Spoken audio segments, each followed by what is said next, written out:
अगर इस देश की, ये बंगाल की जनता मुझे कहेगी तो मैं नतमस्तक के साथ इस्तीफा देने को तैयार हूं। 2 मई को 2 बजे आपको राज्यपाल के वहां जाकर इस्तीफा देना तय है, ये समझ लो। आखिर देश के गृह मंत्री कौन से ग्रह पर हैं?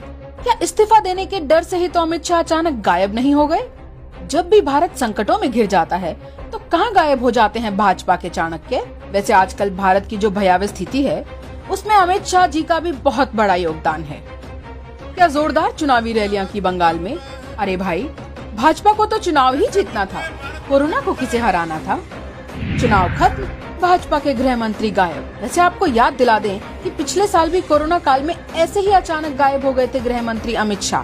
पिछले साल जब कोरोना संकट में प्रवासी श्रमिक नंगे पैर खाली पेट घर जाने को मजबूर थे, गृह मंत्री तब भी गायब थे। जब उन्हें घर वापस जाने के लिए टिकट की आवश्यकता थी, तब भी वहां नहीं दिखे थे शाह। युवाओं ने अपनी नौकरी गंवा दी, व्यवसाय बंद हो गए, लेकिन अमित शाह गायब रहे।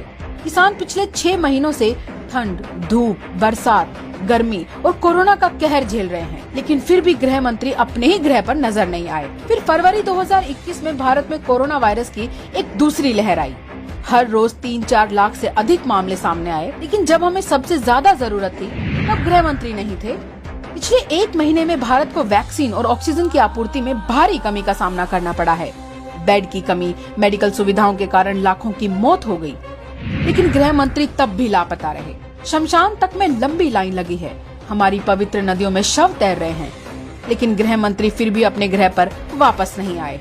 शर्म की बात तो यह है कि चाणक्य की चाणक्य नीति न बंगाल बचा पाई, न ही देश, और न ही वो इज्जत जिसके चलते आज वो गायब हैं। सवाल यह है कि क्या अमित शाह देश के गृह मंत्री हैं या भाजपा के एजेंट, जो सिर्फ तभी दिखाई देते हैं जब चुनावी रैली करनी होती है या तब जब नेता खरीदने होते हैं।